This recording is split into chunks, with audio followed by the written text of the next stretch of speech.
Hi mga besh! Welcome back sa ating YouTube channel. For today's video is gawa tayo ng chrome nails. Kaya kung gusto mong malaman kung paano ako gumawa ng chrome nails, ay just keep on watching. At may pa-shoutout nga pala tayo sa mga dulo ng video. Kaya comment ka na kung gusto mo rin ng shoutout. Let's go!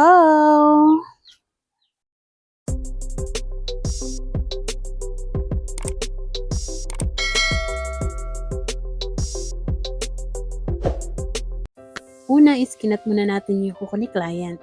Tapos, nag-drill na tayo gamit ang ceramic bits na may speed na 25.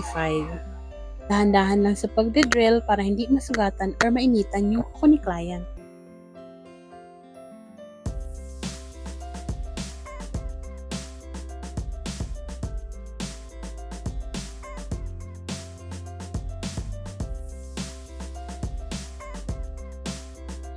After that, ibabad naman natin yung kuko ni client sa foil na may acetone.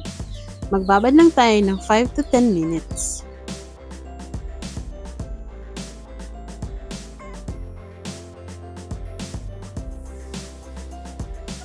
After mababad ng 10 minutes, ay ginamitan ko ulit ng ceramic drill na may speed na 1.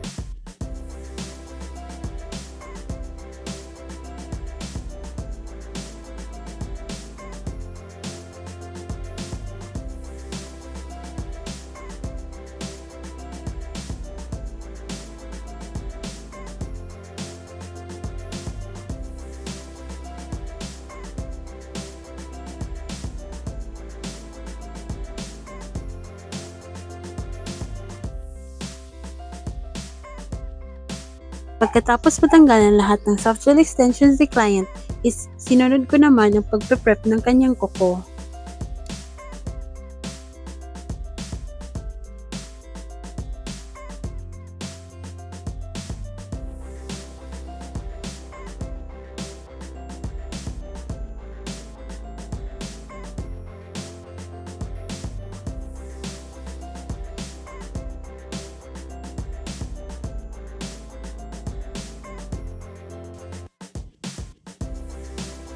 Pagkatapos ko linisan is inisprayhan ko lang ng alcohol. At ayan na, malinis na. Pwede na natin kabitan ulit ang soft gel extension. Kaya ang una, i-buff muna natin ang kanyang kuko gamit ang 120 grit na sanding band na may speed na 1. After ko mabuff is inisprayhan ko ulit ng alcohol. Mag-primer naman tayo gamit ang Burn Pretty Primer. Isunod naman natin ang paglalagay ng base gel. Ang gamit ko pala is JL's Essentials Glue Gel. After that, ilagay naman natin yung soft gel tips gamit ang JL's Essentials Glue Gel pa rin, na ginamitan natin ng Flash Cure. Pag nakabit nyo na lahat, lagay naman natin sa UV light or UV lamp ng 1 minute. At dito naman, i-blend naman natin yung soft gel tips at i-buff natin yung ibabaw ng soft gel tips.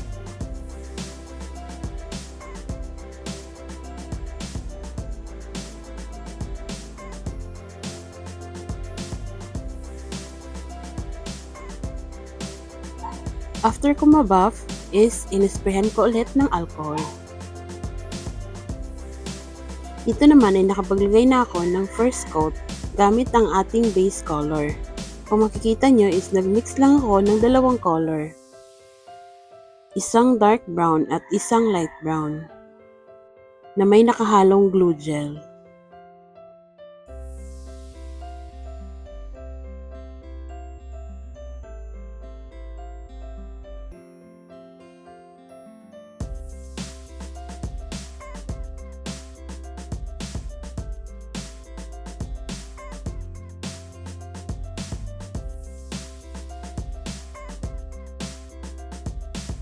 At sinimulan ko na ang mag-second coat.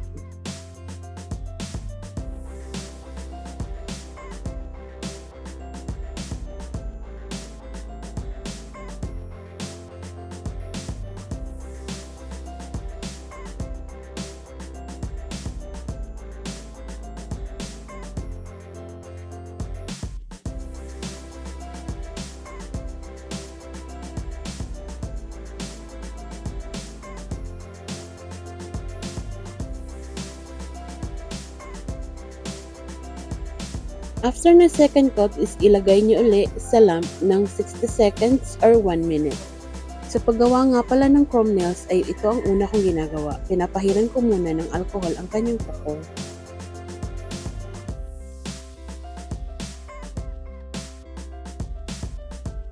Dalawang beses ko nga palang ginawa ang pagpahid sa kanya ng alcohol. Saka ko siya ginawan ng French white nail tips. At habang nagpo-French tip tayo is mag-shoutout muna tayo! Shoutout nga pala kay Annalyn May 9200 na taga Luzon Avenue, Pasong Tamo!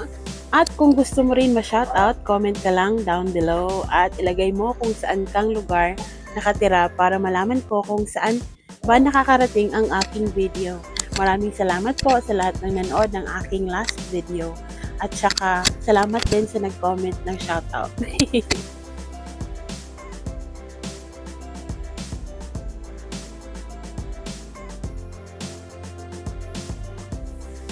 Dito naman is siguraduhin muna natin tuyo ang lahat ng ating ginawang gel.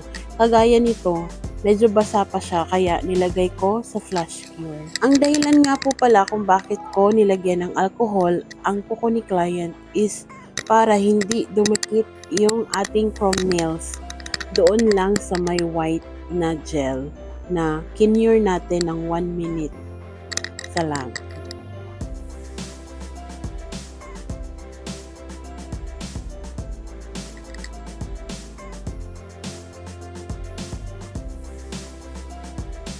Tapos, i-brush lang natin.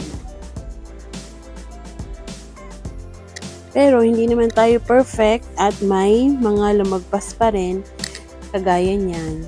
So, lagyan lang natin ng alcohol or acetone para matanggal siya. Like this. Pagtapos malagyan ng chrome nails at mabrush is lagyan na natin ng top coat. Ang gamit ko palang top coat is ang Born Pretty Super Top Coat. After malagyan ng top coat is ilagay natin ulit sa UV lamp ng 1 minute or 60 seconds.